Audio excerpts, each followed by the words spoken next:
듣겠습니다. 자, 벌써 사순절 세 번째 주일을 맞이했습니다. 사순절이 어떤 절기라고 이야기했죠? 목사님이 지난주에도 간략하지만 핵심을 잘 이야기해줬죠 싶어서. 사순절이 어떤 절기예요? 예수님이 십자가에 못 계시기 전에 40일. 그죠? 부활하기 전 40일을 지키는데 그거는 이제 개념적인 의미이고, 이 절기를 어떻게 지켜야 된다 그랬죠? 절제하고 경건에 힘쓰는 그런 절기라고 했습니다. 여전히 내가 액정 중독이 돼서 하루에도 막 10시간씩 액정만 들여다보고 있다면 그 10시간 액정을 들여다보고 있던 것을 5시간으로 줄이고, 그 시간만큼 5시간 동안 또 성경 볼 수는 없잖아요. 그죠? 그러면 단 그 일부분의 시간, 2, 30분이라도 성경을 보고 기도를 한다든지, 그렇게 우리의 삶을 조금씩 하나님을 의식하고 주님의 고난을 생각하면서 그렇게 보내는 절기입니다. 하지만 우리 스스로는 그렇게 내 삶을 통제하고 내 삶을 그렇게 절제하기는 쉽지 않아요. 그래서 교회 공동체가 필요한 것입니다. 그래서 우리 주님의 교회도 이따가 광고 시간에 이야기하겠지만, 사순절 40일 동안에 어떻게 보면 이제 특별 기도를 하면 좀 힘들어요. 많이 힘듭니다. 그래서 여러 가지 상황을 고려해서 그동안은 우리가 합심해서 모여서 기도하지 않았지만, 개인적으로 기도했지만, 내일부터 우리 밤 8시 30분에 모여서 함께 기도하는 시간을 갖도록 하겠습니다. 언제까지냐면 고난주간 끝날 때까지. 그래서 앞으로 남은 이 사순절의 절기를 우리가 더 경건에 힘쓰기 위한 그런 시간으로 가져가도록 하겠습니다. 왜냐하면 개인에게 맡겨버리면 스스로는 그렇게 스스로 경건의 훈련을 하고 절제하는 게 쉽지 않아요.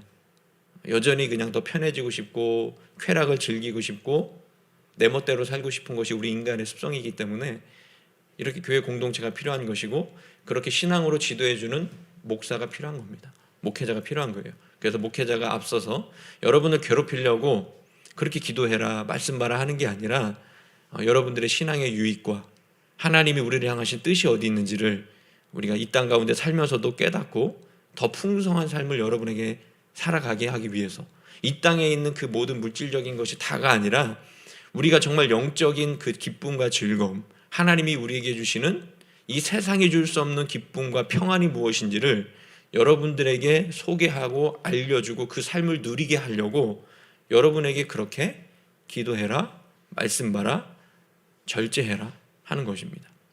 그러나 여전히 절제하지 못하는 우리의 이런 연약함이 있기 때문에 함께 공동체가 그것을 해 나가자는 것입니다. 자, 그동안 정신적으로든 육체적으로든 즐기던 그 일들을 여러분들이 한 주 동안 얼마나 절제하고 경건한 생활에 힘썼는지 여러분 각자에게 사실은 묻고 싶어요. 그렇지만 여러분의 프라이버시 때문에 그렇게 하지 않겠습니다.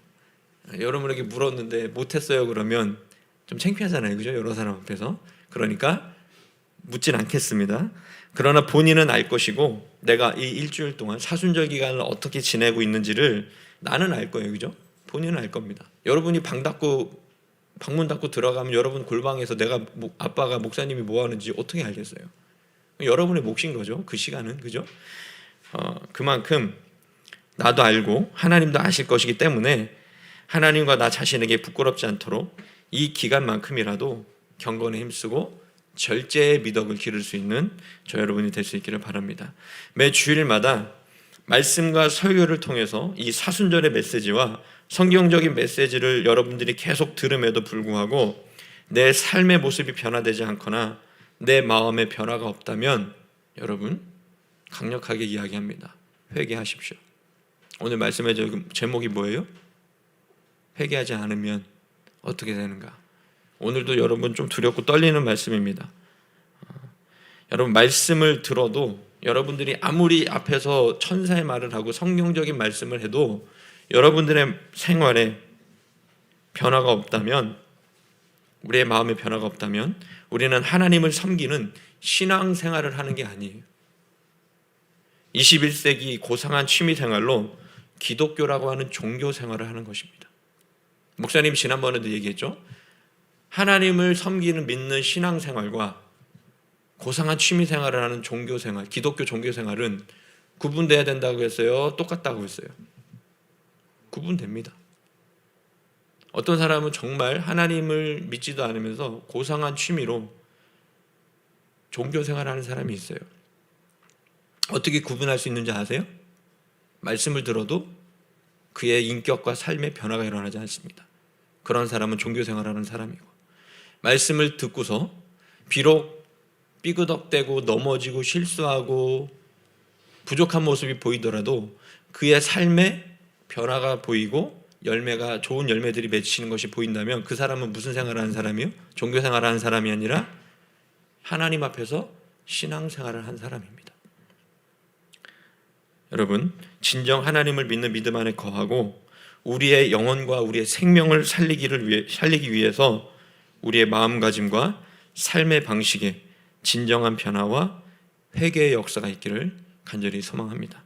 자, 오늘 본문 말씀도 우리에게 회개할 것을 강력하게 촉구하고 있고, 열매 맺지 못하는 나무가 결국에 어떻게 되는지를 우리에게 너무나도 잘 보여주고 있습니다.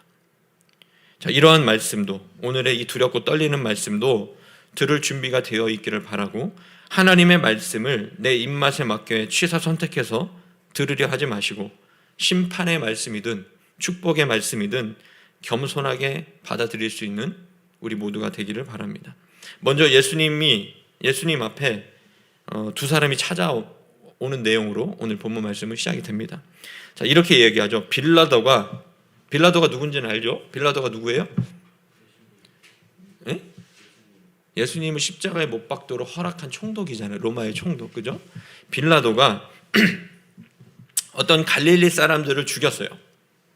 자신이 통치하고 있던 그 유대 땅에 있는, 갈릴리 땅에 있는 갈릴리 사람들을 죽인 일에 대해서 예수님에게 이야기하는 것으로 시작을 합니다. 이 사람들이 구체적으로 어떤 사람들인 정확히 알 수 없고 무슨 말을 했는지는 정확히 알 수 없어요. 그냥 찾아와서 뭐라고 얘기하냐면, 두어 사람이 와서 빌라도가 어떤 갈릴리 사람들의 피를 그들의 제물에 섞은 일로 예수님께 아뢰되, 이렇게 했어요. 무슨 이야기였냐면, 빌라도가 어떤 사람들을 처형한 겁니다.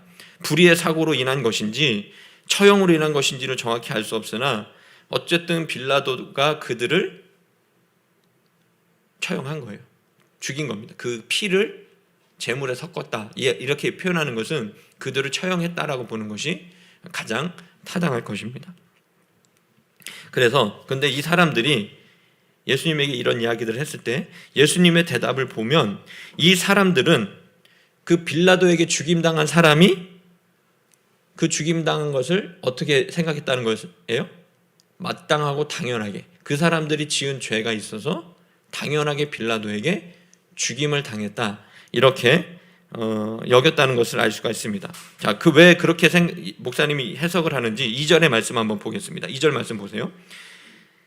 너희는 이 갈릴리 사람들이 이같이 해 받음으로 다른 모든 갈릴리 사람보다 죄가 더 있는 줄 아느냐, 이렇게 말씀하시죠. 이게 무슨 말씀이세요? 너희들이 이야기하는 걸 들어보니까 그 사람들이 뭔가 죄가 있어서 그 해를 받은 것이라고 생각을 하는 것 같은데, 그 사람들이, 그 죽임당한 사람들이 죄가 많아서 그렇게 죽임당한 것이 아니라고 예수님께서 한번 환기를 시키시는 내용입니다. 그러면서 3절에 바로 이렇게 말씀하시죠. 너희에게 이르노니 아니라 너희도 만일 회개하지 아니하면 어떻게 된다고요?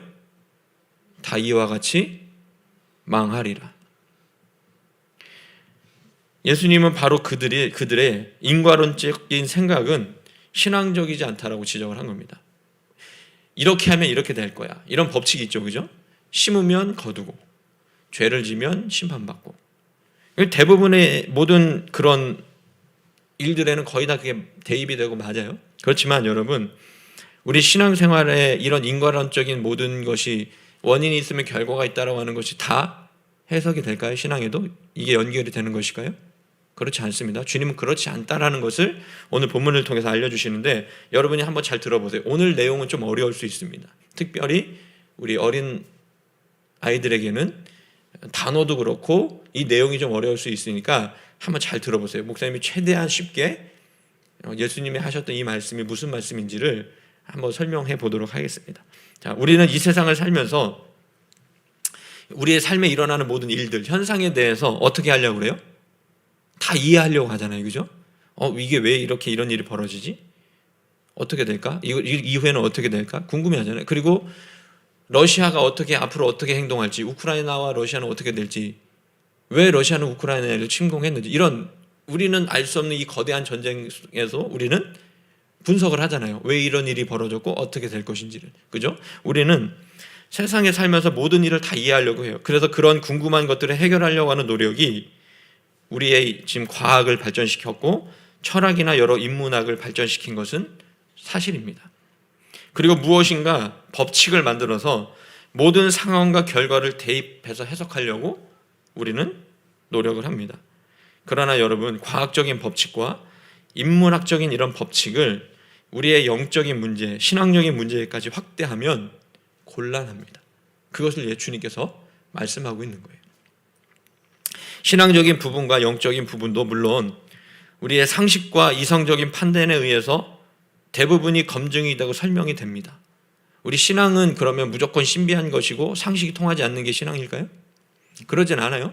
대부분 신앙은 신앙적인 부분, 우리가 신앙생활하고 이 세상을 살아갈 때 다른 사람이 이해할 수 없고 거슬리는 비합리적인 영역이 아니라 많은 사람들도 본인의 양심과 지적인 판단에 의해서 합리적이고 상식적이라고 생각할 만큼 신앙은 그렇게 상식적인 거예요. 하지만 우리의 신앙을 무조건 이런 상식과 합리로 다 설명하고 이해할 수 있을까요? 그렇지 않다는 겁니다. 분명 우리가 영적인 부분에는 이성과 합리로 판단하고 검증할 수 있는 부분이 존재하고 대부분은 그렇지만 우리가 알 수 없는 미지의 영역, 신비한 영역이 존재한다라는 것을 우리는 알아야 합니다. 이 예로 어떤 사람이 어려운 일을 겪으면 어떤 사람이 굉장히 고통스러운 일을 겪고 어려운 일을 겪어요. 그러면 보통 사람들은 뭐라고 얘기해요? 그 힘들어하고 고통스러운 사람들을 긍휼히 여기고 위로하기보다 뭐라고 먼저 생각을 할 것 같아요. 저것도 무슨 죄를 져갖고 저렇게 또 죄를 받나, 그죠?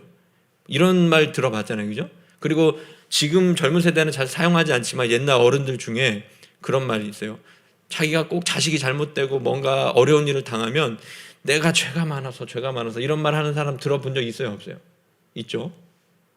꼭 그렇게 인과론적으로 내가 죄를 졌기 때문에 이런 고통스러운 결과를 당하는 거야, 이렇게 생각하는 그런 부분이 있습니다. 이런 인과응보적인 사상은 맞을 때가 굉장히 많아요, 사실. 그런데 그렇지만 이것이 언제나 옳을까요? 그렇지 않습니다. 지난주에도 목사님이 했던 얘기가 있어요. 그러면 우리 기독교인들이 당하는 고난을 다 내가 잘못해서 당하는 고난이라고 생각하면 이게 옳은 판단일까요? 그렇지 않죠. 그래서 목사님이 지난주에 고난에 대해서 두 가지를 이야기했는데, 하나는 뭐예요? 내가 정말 잘못해서 당하는 심판, 인과론적인 그 심판이 있어요, 그죠? 이것도 분명히 존재한다는, 이게 없다는 게 아니에요. 그것도 분명히 존재한다는 겁니다. 내가 무엇인가 하나님 앞에 바르지 못한 삶을 살고 내가 다른 사람들을 해코지하고 내가 바르지 못한 모습으로 살아갈 때에 당하는 어려움과 고난, 심판이 있어요. 그런데 또 하나는 뭐가 있다라고 했어요? 그렇죠.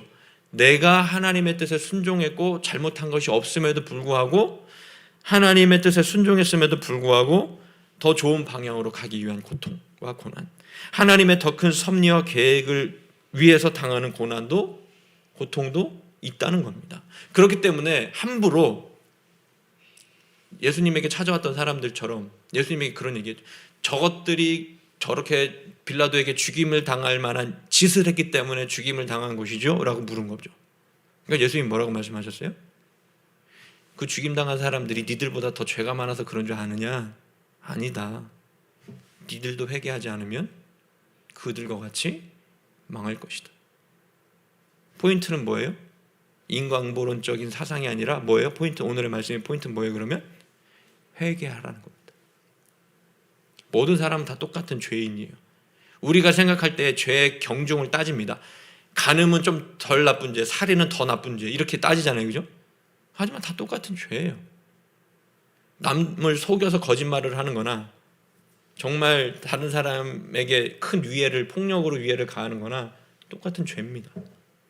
무엇이 더 나쁘고 가볍고를 우리는 판단할 수 없어요. 물론 법적으로는 그것을 가려서 형법으로는 도둑질한 사람하고 사람을 죽인 사람하고 정말 같이 처벌할 수는 없잖아요, 그죠? 그렇기 때문에 경중을 나누지만 큰 틀에서 보면 하나님은 죄를 용납하지 않는 분이시기 때문에 그렇게 가벼운 죄나 우리 인간들이 생각하는 무거운 죄나 다 똑같은 죄인이라는 겁니다. 그래서 예수님께서는 다른 사람들이 심판받고 고통당하는 것을 봤을 때 그 사람들 향해서 손가락질하고 그 사람들은 저렇게 심판받아 마땅해라고 생각하지 말고 너를 돌아보고 네가 회개하라는 겁니다. 내가 주님 앞에 지금 서 있는데 어떤 모습으로 서 있는지를 바라보고 회개하라는 것이죠. 그래서 복음서에 제일 먼저 세례 요한도 그랬고 예수님이 이 땅 공생애를 시작하시면서 제일 먼저 선포했던 말씀이 뭐예요? 제일 먼저 선포하셨던 말씀이 뭐예요? 회개하라, 천국이 가까이 왔느니랍니다. 우리는 회개하라고 그러면 되게 싫어해요.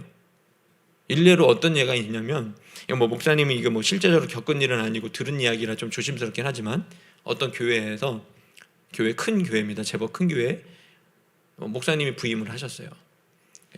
그러니까 이제 본인이 담임으로 처음 부임하니까 나름 신앙의 열정과 목회적인 열정이 있어서 성경을 정말 잘 해석해서 전해야겠다라고 생각해서 복음서의 말씀으로 설교를 시작했는데, 그러다 보니까 복음서에서 뭐부터 시작한다고, 메시지가 뭐부터 시작한다고요? 회개하라. 그러니까 목사님이 그 설교가 끝나고 스스로도 만족하고 내가 이렇게 교인들에게 성경적인 메시지를 전가했으니 많은 사람들이 듣고 회개할 것이고 우리 교회에 정말 많은 좋은 일이 일어날 것이다라고 기대를 했을 겁니다. 그런데 설교가 끝나자마자 목양실의 문이 부서질 듯 두드리는 소리가 들리더니 누가 찾아왔을까요? 응? 성도들 중에 또 어떤 성도들이 찾아왔을까요? 장로들이 찾아와서 목사님, 그 회개하라는 말 잠깐 듣기 거북합니다. 우리 죄인 아닙니다. 우리 세상에서 다 국회의원이고 의사고 법적으로 세금도 잘 내고 우리 엘리트로 살아가는데 왜 우리한테 죄인이라고 하면서 회개하라고 합니까? 다시는 그런 설교하지 마십시오. 목사님이 처음이니까 이게 뭔가 싶어서 그래도 굴하지 않고 회개하라고 설교했어요. 그 다음 주에도. 왜? 성경 본문이 그러니까. 그랬더니 이제는 어떻게 했을까요? 장로님들이, 그 대부분의 성도들이 회개하고 돌이켜서 들었을까요? 그 다음 주에도 어떻게 됐을 것 같아요? 이제는 그렇게 좋게 점잖게 얘기하지 않습니다. 온갖 쌍욕이 난무하면서 당신 쫓겨날 줄 알아라, 별의별 얘기가 다 나오죠. 그러니까 그 목사님이 그 협박에 굴했을까요? 아니면 계속해서 목회자적인 자존심과 자존감을 지켜서 성경적인 메시지를 증거했을까요? 두 번째였으면 참 좋겠지만 그 자리를 놓치기 쉽지 않아서 타협했다는 이야기가 있습니다. 물론 이게 지어낸 이야기인지 교훈을 주기 위해서 지어낸 이야기인지 진짜인지는 모르겠으나 이런 이야기가 한참 돌았던 적이 있어요. 사실 제발 이 이야기가 지어낸 이야기였으면 좋겠습니다. 그만큼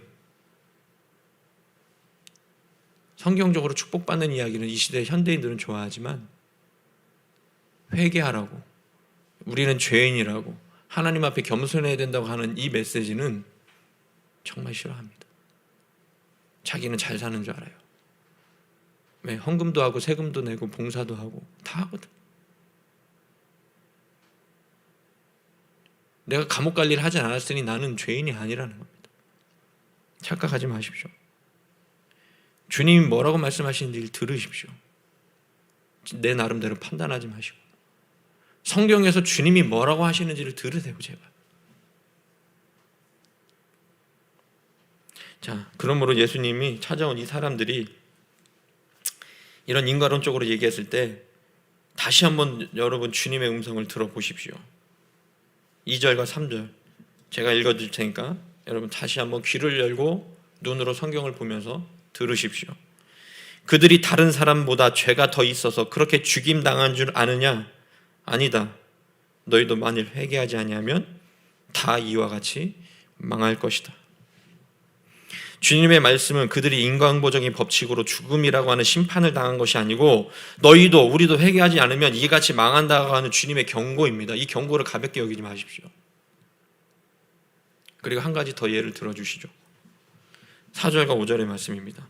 또 실로암에서 망대가 무너져 치어 죽은 18사람이 예루살렘에 거한 다른 모든 사람보다 죄가 더 있는 줄 아느냐?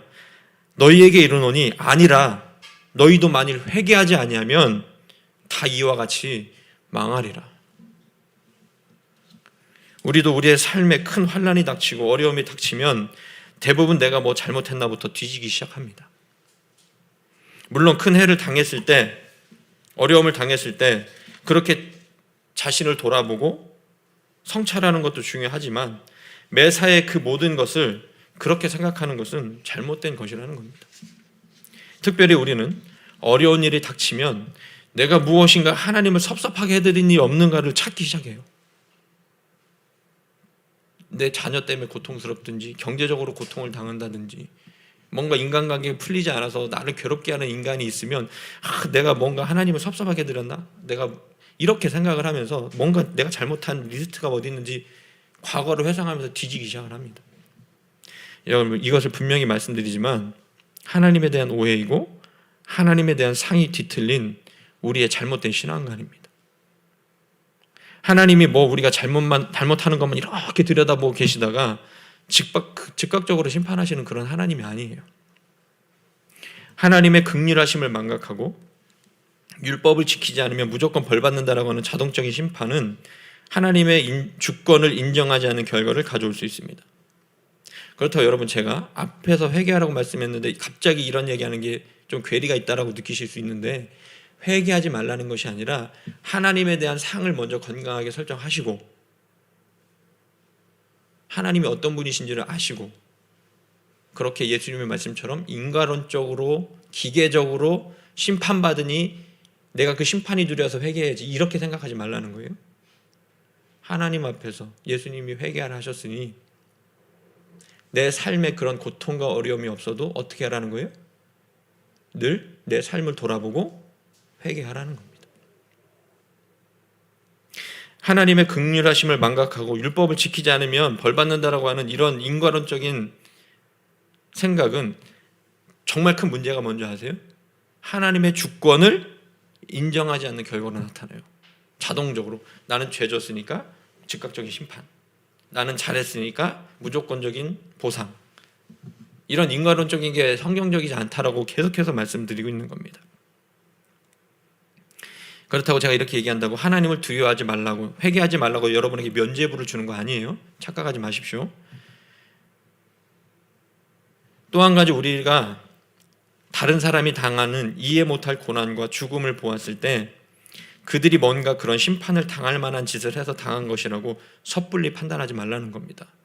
우리의 판단, 우리의 짧은 생각과 나의 짧은 소견으로, 나의 경험으로 함부로 다른 사람의 당하는 아픔을 판단하지 말라는 것이죠. 그리고 정말 여기서 중요한 것, 다른 사람의 불행을 보고 인과응보적인 판단을 하지 않는 것도 중요하지만 주님의 말씀처럼 나도 회개하지 않으면 그와 같이 망한다는 것을 분명히 기억하십시오. 우리 신앙생활에서는 정말 회개가 중요합니다. 이거 없어서는 안 돼요. 회개란 하나님 잘못했습니다, 끝. 이게 회개일까요? 이게 회개예요? 아니죠. 이건 말로만 하는 회개는 진정한 회개가 아닙니다. 진정한 회개가 뭐냐면 내가 다시 돌이켜서 그러한 일을 되풀이하지 않으려고 하는 우리의 처절한 몸부림과 실제적인 변화가 따라와야 그것이 바로 진정한 회개입니다. 물론 또 넘어지고 똑같은 죄를 반복하고 하지만 그것에 이제 죄성의 내성이 생겨서 아무렇지도 않게 그것을 반복하는 것이 아니라 내가 그러한 잘못된 것들을 했을 때 가슴 치며 가슴 아파하며 그렇게 하지 않으려고 하는 몸부림치는 것. 그래서 내 삶의 변화가 조금씩 일어나는 것. 이게 바로 진정한 회개라는 겁니다. 나는 여전히 하나님 잘못했습니다, 또 거짓말했네요, 뒤돌아서서 또 남 속이고 거짓말하고 자기 입장에 따라서 자기 곤란해지지 않으려고 아무런 양심에 화인 맞은 것처럼 거리낌 없이 거짓말해야 되고 핑계대는 것. 그렇게 살아간다면 하나님 잘못했습니다. 아무 의미 없습니다. 만일 내가 음란한 생각과 폭력적인 생각에 자주 사로잡힌다면 어떻게 해야 될까요? 그러한 영상과 글들을 멀리하는 겁니다. 내가 음란한 영상을 계속 보고 폭력적인 영상을 보면 내가 무의식 중에 잠재의식 중에 그런 거에 많이 노출되면 어떤 생각이 많이 들 것 같아요? 당연히 음란하고 폭력적인 생각이 많이 들겠죠. 왜 목사님 이런 얘기하는지 아세요? 여러분들이 보는 유튜브는 심의 규정도 없어요. 온갖 것들이 여러분의 액정 속에서 여러분의 눈 속에 귀 속으로 다 노출이 되어 있기 때문에 그런 영상들, 나쁜 영상들 함부로 보면 여러분들의 생각과 마음이 그것에 물들 수밖에 없습니다. 또 만약에 여러분의 입에 욕을 달고 살고 나쁜 말을 달고 살고 남을 험담하고 저주하는 말을 자주 한다면 여러분들의 내 입을 정결하게 하기 위해서 스스로 재갈 물려야 하는 것입니다. 또한 내가 풍족하다고 물질을 절제하지 못하고 낭비하고 있다면 나만 위해 그 물질을 낭비하는 것이 아니라 타인을 위해서 흘려보내야 되는 겁니다. 그리고 마지막으로 내가 권력과 힘이 있다고 함부로 남용해서는 안 되고 오히려 그 힘으로 다른 사람을 섬겨야 그것이 바로 진정한 회개이죠. 여전히 나는 낭비하고 절제하지 못하고 사치하고 있으면서 하나님 용서해 주세요. 그래놓고 또 감성은 풍부해서 뭔가 불쌍한 아이들이 아프리카 애들이 나와서 굶고 있는 모습을 보면 막 눈물이 나오고 그런데 실제적으로 그런 행동이 따라오진 않고 그건 회개가 아니에요. 자기 감정이 동하는 것이지. 회개는 말로만 잘못했습니다. 아닙니다. 내 말과 행동, 실제적인 생활에 분명히 변화가 있는 것이 진정한 회개입니다. 이러한 변화가 있는 회개가 우리의 삶에 따라오지 않는다면 여러분 주님의 말씀을 두렵고 떨리는 말씀으로 들으십시오. 너희에게 이르노니 너희도 회개하지 않으면 다 이와 같이 망하리라. 있을 때 잘하십시오. 잃어버리고 나서 망한 다음에 후회하지 마시고 지킬 것이 있을 때 회개함으로 겸손한 마음으로 겸비한 마음으로 하나님 앞에 서십시오. 또한 6절과 9절의 말씀에 열매 맺지 못하는 무화과 나무에 대한 비유의 말씀을 하십니다. 이것도 회개와 관련이 있어요. 한 사람이 포도원에 무화과 나무를 심고 3년이나 와서 열매를 따려고 했으나 그 무화과 나무는 열매를 맺지 못하였습니다.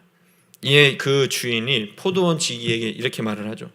내가 3년이나 와서 이 나무에게서 열매를 구하였는데 얻지 못하였으니 땅만 버리게 하지 말고 찍어서 내버려라.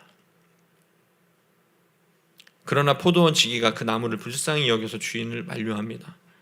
주인이여, 올해만 그대로 두시면 제가 두릅하고 거름도 주고 잘 가꾸겠습니다. 그러나 이후에도 제가 그렇게 한 후에도 열매를 맺지 못하면 그때는 찍어 버리십시오. 이렇게 간청을 합니다. 여러분 잘 들으십시오. 우리에게 삶에 진정한 회개가 있지 않으면 우리는 열매 맺는 삶을 살 수가 없습니다. 이것이 다른 두 가지의 이야기가 아니라 연결되는 말씀이에요. 우리가 회개하지 않으면 열매를 맺을 수 없고 열매 맺는 삶을 살지 못하면 결국 찍혀서 버려지게 됩니다. 그리고 여러분 기회가 있을 때 회개하시고 열매를 맺어야 한다는 것을 주님은 이 말씀을 통해서 우리에게 알려주고 있는 것이죠. 오늘의 말씀도 축복의 말씀이 아니라 두렵고 떨리는 주님의 경고의 말씀입니다. 앞서 말했지만 내가 듣고 싶은 말만 들으려고 하지 마시고 성경에 쓰여진 경고의 말씀도 겸손한 마음으로 들을 수 있기를 바랍니다. 우리는 연약하여서 넘어지고 죄를 짓고 사는 인생입니다. 그러기에 회개가 반드시 필요하고 회개를 통해서 우리는 새로워지고 주님을 기쁘시게 하는 열매를 맺을 수가 있는 것입니다. 사순절 이 기간에 주님이 당하신 고난을 묵상하고 경건한 생활로 그 고난에 동참하는 우리 모두는 회개하라고 하시는 이 주님의 강력한 촉구를 음성을 들으시기를 바랍니다. 나의 말과 행동, 생각과 나의 실제적인 삶의 모든 영역에서 아름다운 변화와 열매, 생명의 열매를 맺을 수 있는 저 여러분들이 될 수 있기를 바랍니다. 그러려면 제일 먼저 뭐부터 해야 된다는 거예요? 회개하십시오.